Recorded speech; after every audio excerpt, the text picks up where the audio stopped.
So yun guys, nandito naman tayo sa bahay ng lola ko, sa Auntie Merna. And sama ko ang nanay ng lola ko.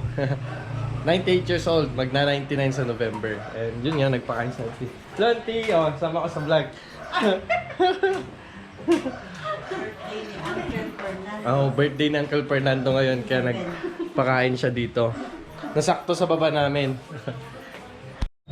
So ayun guys, sa sentro kami ngayon ng Ago. Wala, first time lang namin maglakad ng kapatid ko dito. So na-enjoy lang namin habang nakapila si mama dun sa Magic Mall, naghanap ng electric fan ni mama. Wala, ano to? Ang cool naman ito. Ano kaya to? Dati sigurong fountain to guys. So maghanap kami ng merienda ng kapatid ko kasi gugutom na kami. Solid, ang init. Pogi rin dito guys, oh. Lawak. Yung simbahan guys. So naghanap ako ng merienda. So yun guys, nasa tapat tayo ng Jollibee. Cool na Jollibee nila guys, oh. Parang makaluma lahat dito. And ayan ang simbahan. Cool lang. Nadadaan ako lang kasi ito. Ngayon ako nag-stop over dito sa Ago Town Square. Yun, burger muna kami na-enjoy dito. Tagal na kasi ni Papa. Gugutom na kami. Mas 12 na. Enjoy. Merienda time muna tayo. So, ayun po, ano, it's your boy Chay Sabera and woo! Uwian na and update. Sabi ng mga tropa sa Baguio, apakalas daw ng ulan. And yun nga, sa Baguio City. And yun nga, nag-solo ride na ako. Pinasakay ko na yung girlfriend ko sa sasakyan. Ayaw ko naman siyang mabasa at magkasakit man. Ako na lang ang mabasa pero hindi magkakasakit. And same lang rin naman, ako lang naman kailangan ng motor di ba? Kaya safety na lang. So ayun, no. Muulan na nga dito sa Abay, kaka-exit ko pa lang sa bahay. And whoo! Damn! Pakalakas ng ulan. Pero pa-stop-stop naman siya. Pero wet ride. Kasi yung sabi sa Baguio, yung mga tropa ko, sabi nila pakalakas daw ng ulan. And hopefully pagdating ko ng Marcos Highway, hindi na ganito kalakas yung ulan. Siyempre gusto ko namang enjoyin to. Pero okay lang naman hindi ko ma-enjoy kasi at least nakapag-drive tayo nito. And nakita nyo naman. So andito na tayo pala sa Aringay Road guys. And after this Aringay Road, may left turn kang pupuntahan. And ito yung fastest way going to Baguio na ngayon. Kasi pinalitan na nila yung parang shortcut siya guys. Hindi tulad ng hindi tulad dun sa pupunta ka pa sa Eagle of the North sa Agoo para pumasok sa Baguio City along Marcos Highway. Laki ng kwan kasi nun iikutin mo. Unlike dito guys, shortcut na talaga. Dati dun kami dumadaan pag pupunta guys. Pero ngayon hindi naman na. Kasi ito nga na may nagsabi sa amin noon after mga 4 years ago na may ginawa ng kalsada dito going to Baguio City. And bilis nga guys nung ruta na ngayon. Hindi na siya ganun kalayo. And yun nga. Samahan niya ako, nagkukwento-kwento na lang ako guys dito ngayon. At wala akong kasama sa ulan. Wala yung kausap kong girlfriend ko. Ang sad ko naman.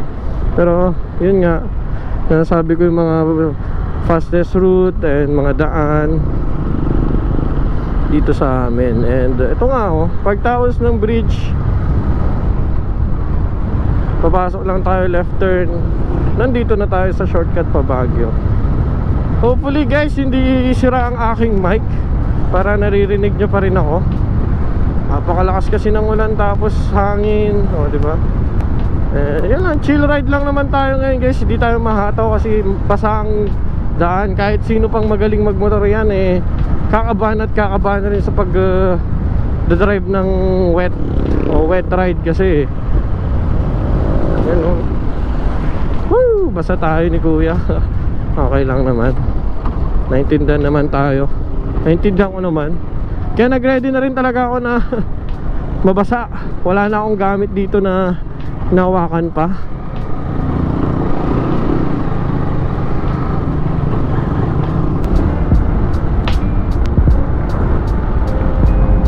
Gago ang puta. ginagawa mo ako?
Ba talagang mga driver ng UB Express eh.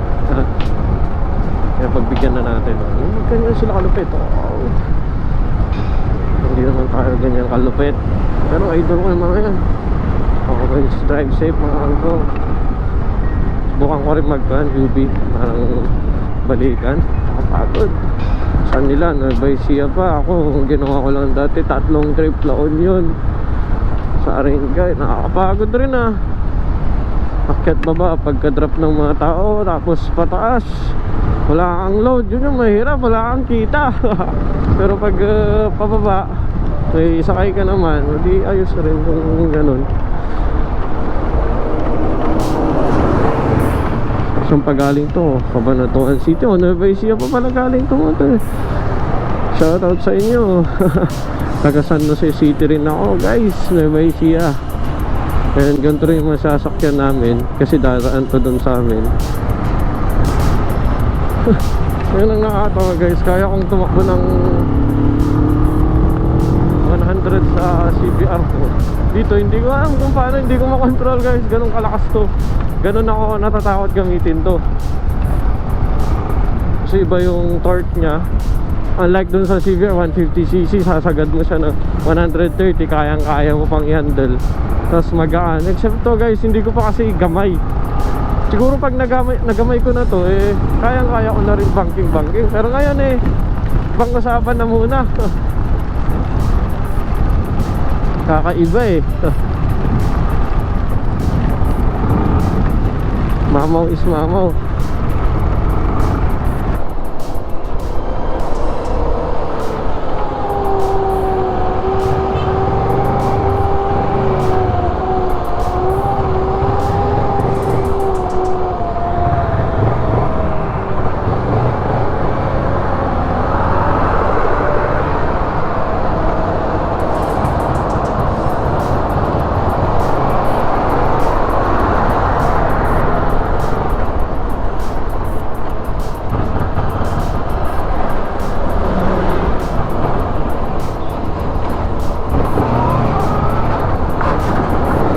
Last minute tayo. Woohoo!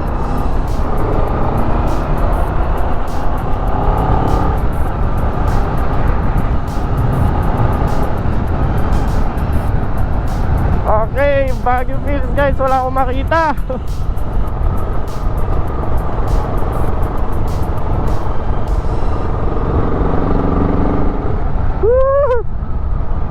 Marcos Highway, pauwi na tayo. And wala kayong makita guys, nagpalit ako ng battery. So ayan yung pa La Union, and ito naman yung pa Baguio. And we're going to Baguio na guys, pauwi na talaga tayo. And wala tayong makita.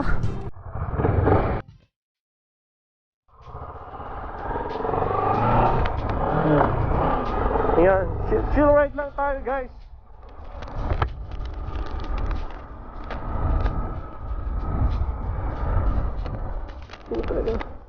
Kaya wala tayong makita. And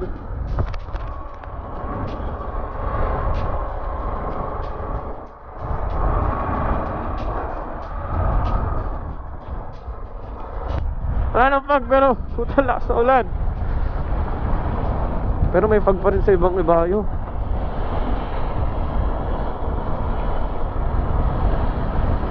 Lamig guys, legit.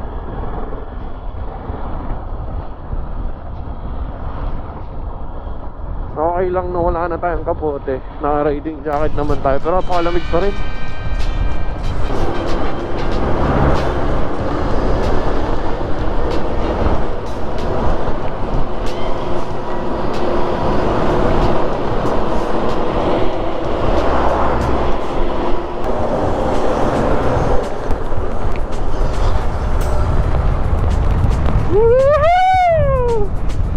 Napakalamig! Yes sir! Woohoo! Oy! Ako'y nilalamig! Ako'y nilalamig! Hindi ko alam kung kamusta ang aking bike. Basang-basa rin siguro. And maghihintay tayo sa taas kasi nilalamig na ako.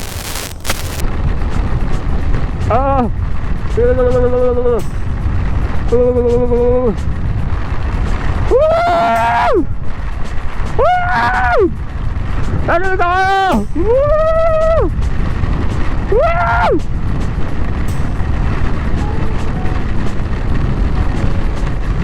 Woo!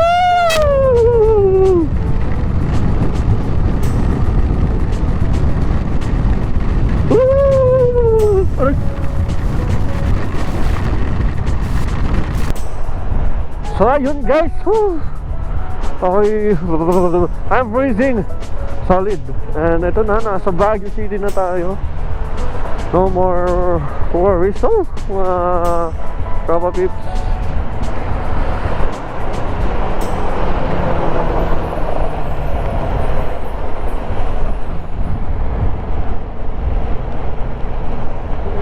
Kami pagsabahin sa mga ganyan eh.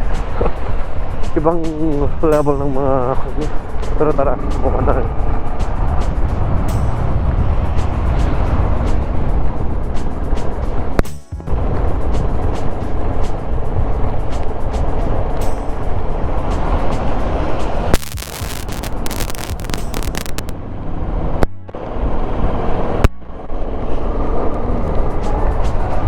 Yan, nandito tayo sa grupong tomato. Yan guys.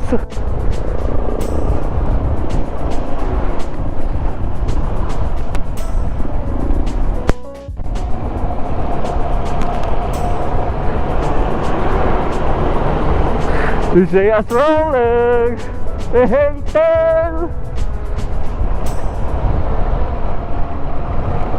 Ang lakas ng bato nung motor ni Kuya.